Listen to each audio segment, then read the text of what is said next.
जैसा कि आप जानते हैं कि हर एक लिविंग बींग्स का शरीर सेल से बना होता है और सेल के अंदर न्यूक्लियस होता है और न्यूक्लियस के अंदर ही उस लिविंग बींग्स के क्रोमोसोम्स प्रेजेंट होते हैं जिसके अंदर डीएनए होते हैं और यही जितने भी कैरेक्टर्स होते हैं लिविंग बींग्स के उनको नेक्स्ट जनरेशन में पहुंचाने का काम करते हैं। तो इस तरह से क्रोमोसोम्स में पाए जाने वाले जो डीएनए होते हैं या वो जो जीन्स होते हैं जो डीएनए में पाए जाते हैं यही कैरेक्टर्स को एक पीढ़ी से दूसरी पीढ़ी में पहुंचाने का काम करते हैं। तो आज के इस वीडियो में हम इन्हीं क्रोमोसोम्स के बारे में विस्तार से जानेंगे।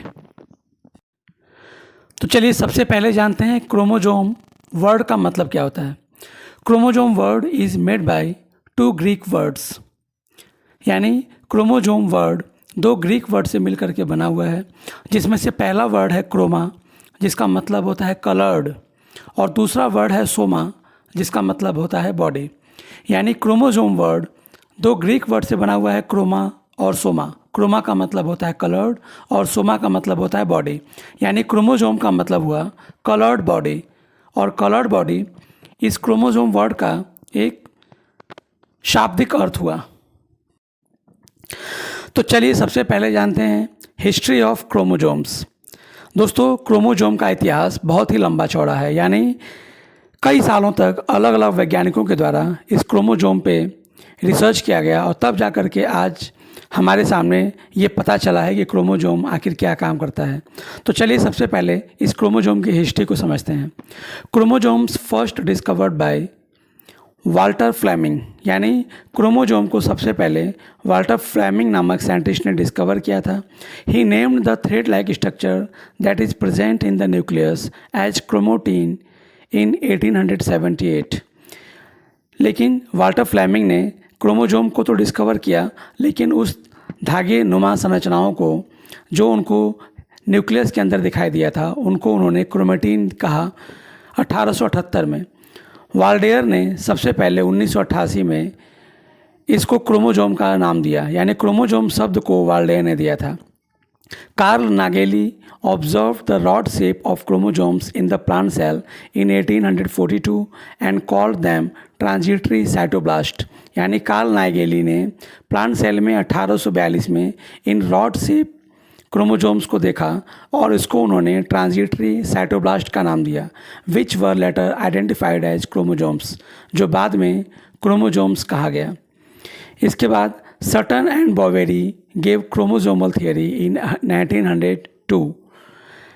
इसके बाद सटन और बॉवेरी 2 अलग अलग वैज्ञानिकों के द्वारा क्रोमोसोमल थियरी को 1902 में दिया गया और तब जाकर के ये पता चला कि क्रोमोसोम्स ही वो चीज़ें होती हैं जो लिविंग बींग्स में एक जनरेशन से दूसरी जनरेशन तक कैरेक्टर्स को ट्रांसफ़र करने का काम करती हैं।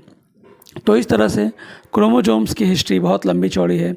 इन साइंटिस्टों के अलावा और भी कई सारे वैज्ञानिकों ने क्रोमोसोम्स की हिस्ट्री में अलग अलग योगदान दिया है, क्रोमोसोम्स के बारे में अलग अलग तरीके की जानकारी प्राप्त की है। क्या ये क्रोमोसोम्स सभी लिविंग बींग्स में एक समान नंबर में होते हैं? ऐसा नहीं है। अलग अलग जीवों में, अलग अलग लिविंग बींग्स में इन क्रोमोसोम्स का नंबर अलग अलग होता है। तो चलिए कुछ लिविंग बींग्स के अंदर पाए जाने वाले क्रोमोसोम्स को जानने की कोशिश करते हैं, यानी कितने क्रोमोसोम्स उस लिविंग बींग में पाए जाते हैं। जैसे फूल गोभी में क्रोमोसोम्स की संख्या 18 होती है। इसी तरह से मूली में भी 18, पपीते में 18, मूंगफली में 40 क्रोमोसोम्स, कपास में 52 यानी 52 क्रोमोसोम्स पाए जाते हैं। इसी तरह से कुछ एनिमल्स में जैसे मच्छरों में 6 क्रोमोसोम, मक्खियों में 12 क्रोमोसोम, मधुमक्खी यानी हनी बीज में 32 क्रोमोसोम पाए जाते हैं। इसी तरह से कबूतर में 80 क्रोमोसोम पाए जाते हैं और बिल्ली में 36 क्रोमोसोम पाए जाते हैं। इसी तरह से मनुष्य में 46 गुणसूत्र पाए जाते हैं। इसका मतलब ये हुआ कि अलग अलग लिविंग बींग्स में उनके न्यूक्लियस के अंदर क्रोमोसोम्स का नंबर भी अलग अलग होता है। प्लांट्स में अलग अलग, जितने भी प्लांट्स हैं उनमें अलग अलग नंबर ऑफ़ क्रोमोसोम्स पाए जाते हैं। इसी तरह से जितने भी एनिमल्स इस धरती पे हैं उनमें भी नंबर ऑफ़ क्रोमोसोम्स अलग अलग होते हैं। यानी हर एक लिविंग बींग्स में ये क्रोमोसोम्स का नंबर अलग अलग नंबर में होता है। तो चलिए अब जानते हैं साइज ऑफ क्रोमोजोम्स, यानी क्रोमोजोम्स का साइज क्या होता है। क्रोमोजोम्स की जो एवरेज लेंथ होती है वो 3 to 5 माइक्रोन होती है, यानी 3 से 5 माइक्रोन के बीच क्रोमोजोम्स लंबे होते हैं और इनका डायामीटर 0.2 से 3 माइक्रोन के बीच में होता है। तो चलिए अब सबसे इम्पॉर्टेंट चीज़ क्रोमोजोम्स के बारे में जानते हैं और वो है मॉर्फोलॉजी ऑफ क्रोमोजोम्स, यानी क्रोमोजोम का स्ट्रक्चर क्या होता है और उसमें कौन कौन सी चीज़ें पाई जाती हैं। दोस्तों, यदि हम क्रोमोजोम्स की मॉर्फोलॉजी को देखें तो इसमें हमको ढेर सारे स्ट्रक्चर्स दिखाई देते हैं, जैसे क्रोमोनेमेटा, इसके अलावा chromomeres, primary constriction and centromere जिसको काइनेटोकोर भी कहते हैं। इसी तरह से सेकेंडरी कॉन्स्ट्रिक्शन दिखाई देता है, सैटेलाइट्स होते हैं और टीलोमियर्स होते हैं। तो इस तरह से एक क्रोमोजोम्स के अंदर अलग अलग स्ट्रक्चर्स पाए जाते हैं जिसके नाम आपके सामने हैं, जिनको chromonemata, chromomeres, primary constriction and centromere, secondary constriction, satellite और टीलोमियर्स कहा जाता है। तो चलिए अब इन सब चीज़ों को एक चित्र के माध्यम से ध्यान से समझने की कोशिश करते हैं कि आखिर क्रोमोजोम्स की मॉर्फोलॉजी कैसी होती है। तो चलिए क्रोमोजोम्स की मॉर्फोलॉजी को समझते हैं। इस चित्र को ध्यान से देखिए, इसमें आपको क्रोमोजोम्स के स्ट्रक्चर्स को दिखाया गया है। इसमें क्रोमोजोम्स दो अलग अलग पेयर्स में होते हैं, जिसमें से ऊपर वाले स्ट्रक्चर्स में आपको होमोलोगस क्रोमोजोम्स दिखाया गया है, यानी एक नीचे वाले और ऊपर वाले जोड़े को होमोलोगस क्रोमोजोम कहा जाता है। इसी तरह से बीच में इसके सेंट्रोमियर पाया जाता है जिस पे काइनेटोकोर होते हैं, और दो अलग अलग जोड़े में जो क्रोमोजोम्स पाए जाते हैं उनको सिस्टर क्रोमेटिड्स कहा जाता है, यानी ये दोनों क्रोमोजोम्स एक तरह के सेम स्ट्रक्चर्स और सेम प्रॉपर्टीज़ के होते हैं, तो ऐसे इसीलिए इन्हें सिस्टर क्रोमेटिड्स कहा जाता है। तो चलिए अब इस क्रोमोजोम के स्ट्रक्चर्स को और भी डिटेल में जानने की कोशिश करते हैं और इंटरनल स्ट्रक्चर्स को समझने की कोशिश करते हैं कि आखिर ये क्रोमोजोम्स देखने में कैसे होते हैं, उनका स्ट्रक्चर कैसा होता है या उनकी मॉर्फोलॉजी कैसी होती है। दोस्तों, सेल डिवीजन की एनाफेज अवस्था में जो क्रोमोजोम्स होते हैं उसमें डिफरेंट टाइप्स के स्ट्रक्चर्स दिखाई देते हैं। तो चलिए इन सभी स्ट्रक्चर्स को एक एक करके समझने की कोशिश करते हैं। तो सबसे पहले जानते हैं क्रोमोनेमेटा के बारे में। दोस्तों, प्रत्येक गुणसूत्र दो ऐंठे हुए धागे नुमा संरचनाओं का बना होता है। इन धागे नुमा संरचनाओं को क्रोमोनेमेटा कहते हैं। एक धागे को क्रोमोनिमा कहते हैं। बाद में यही धागा गुणसूत्र के दो अर्धसूत्र या क्रोमेटिड बनाते हैं। क्रोमोनेमेटा के चारों ओर मैट्रिक्स होता है, जिसके चारों ओर एक महीन झिल्ली होती है जिसको पेलिकल कहते हैं।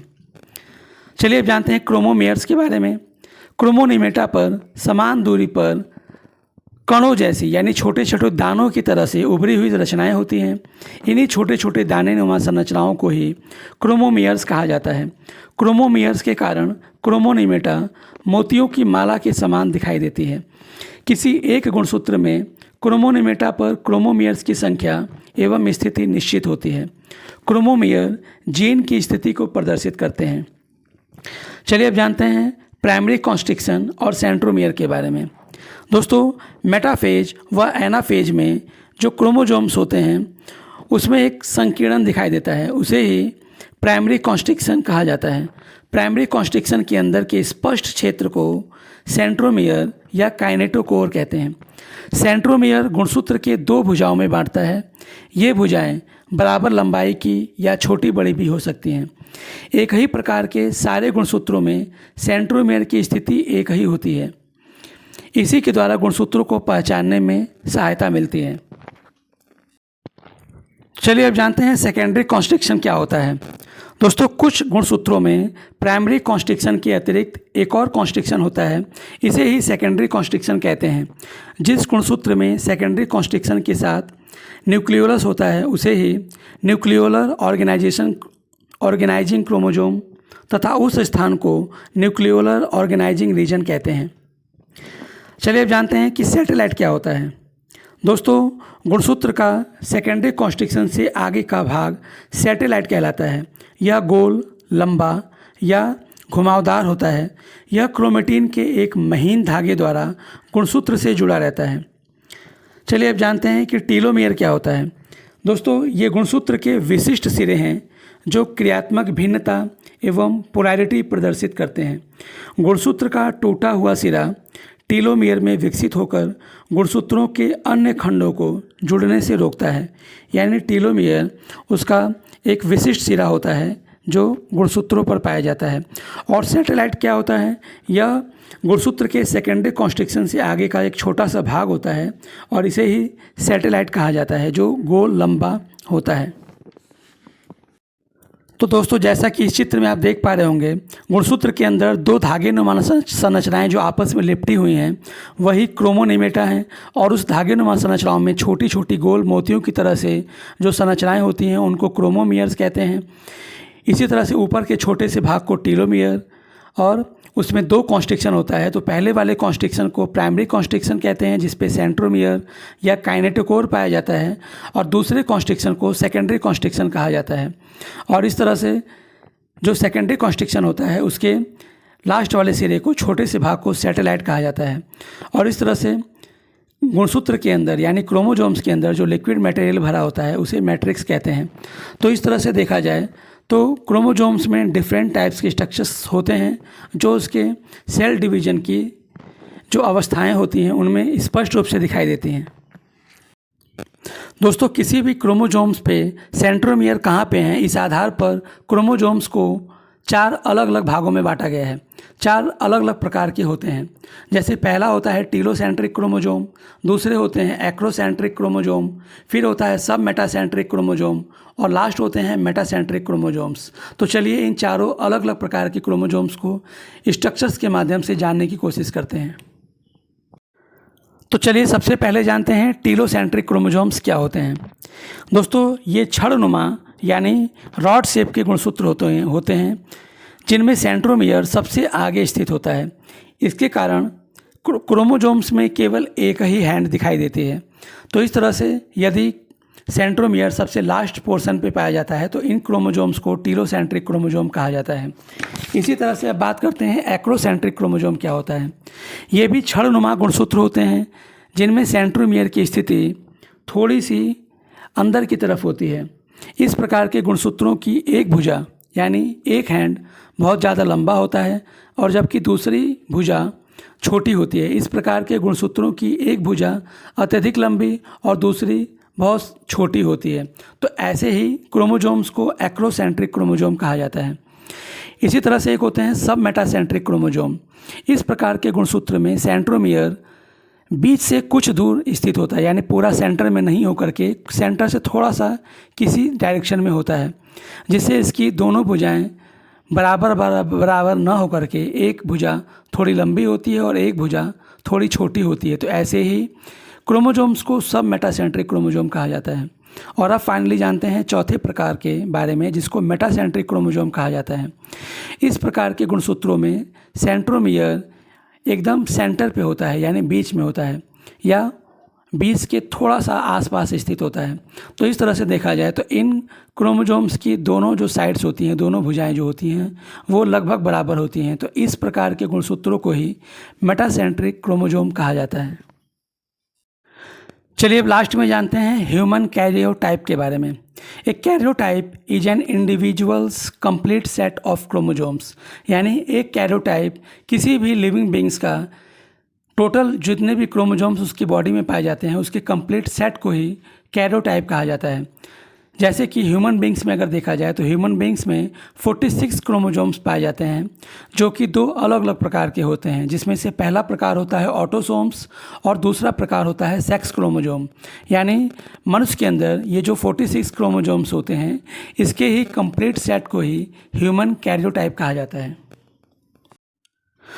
दोस्तों, ह्यूमन बींग्स में जो टोटल क्रोमोजोम्स होते हैं वो 46 या 23 पेयर्स होते हैं, जिनमें जो पहला प्रकार ऑटोसोम्स होते हैं उनका नंबर 44 या 22 पेयर्स होता है, जिनका काम ये होता है कि ये बॉडी के कैरेक्टर्स को शो करने में हेल्प करते हैं। और जो दूसरा प्रकार होता है जिसको सेक्स क्रोमोजोम्स कहा जाता है, इनका नंबर 2 या एक पेयर होता है और इनका काम सेक्स डिटर्मिनेशन में होता है, यानी सेक्स को आइडेंटिफाई करने के लिए ये सेक्स क्रोमोसोम्स होते हैं, यानी मेल और फीमेल को आइडेंटिफाई करने का काम ये सेक्स क्रोमोसोम्स करते हैं। यानी ह्यूमन बींग्स में जो 46 क्रोमोसोम्स होते हैं उसमें से 44 क्रोमोसोम्स ऑटोसोम्स होते हैं, जो कि उस ह्यूमन बींग्स के टोटल बॉडी के कैरेक्टर्स को शो करने में हेल्प करते हैं, और सेक्स क्रोमोसोम उसके सेक्स को डिटरमाइन करने में हेल्प करते हैं। जैसे ये दिया गया चित्र ह्यूमन कैरियोटाइप का एक फिगर है। इसमें ह्यूमन बींग्स के टोटल 46 क्रोमोसोम्स को दिखाया गया है, जिसमें से शुरू के 1 2 3 4 से लेकर के 22 पेयर्स तक जितने भी क्रोमोसोम्स हैं ये सब के सब ऑटोसोम्स हैं, जो कि उस ह्यूमन बींग्स के बॉडी कैरेक्टर्स को शो करने में हेल्प करते हैं। लेकिन लास्ट का जो पेयर होता है, यानी 23rd पेयर जो होता है, जिसमें जो सेक्स क्रोमोसोम्स कहलाते हैं, मेल में ये X और Y होते हैं, लेकिन फीमेल्स में ये X और X होते हैं, यानी फीमेल्स होमोजाइगस होती हैं, यानी उनके दोनों सेक्स क्रोमोसोम्स समान बराबर मात्रा में लंबे होते हैं। लेकिन जो मेल्स होते हैं वो हेट्रोजाइगस होते हैं, यानी उनका X क्रोमोसोम बड़ा होता है लेकिन Y क्रोमोसोम छोटा होता है। तो इस तरह से लास्ट का 1 पेयर सेक्स क्रोमोसोम्स है, लेकिन बाकी के शुरू से 1 से लेकर के 22 पेयर्स तक के जो क्रोमोसोम्स हैं ये ऑटोसोम्स हैं। तो दोस्तों आज के इस वीडियो में बस इतना ही। उम्मीद है आपको क्रोमोसोम्स के बारे में इस वीडियो के द्वारा जो भी जानकारी दी गई होगी वो आपको ज़रूर पसंद आई होगी। तो यदि ये वीडियो आपको पसंद आया हो तो इस वीडियो को लाइक और हमारे इस चैनल को सब्सक्राइब जरूर करें। धन्यवाद।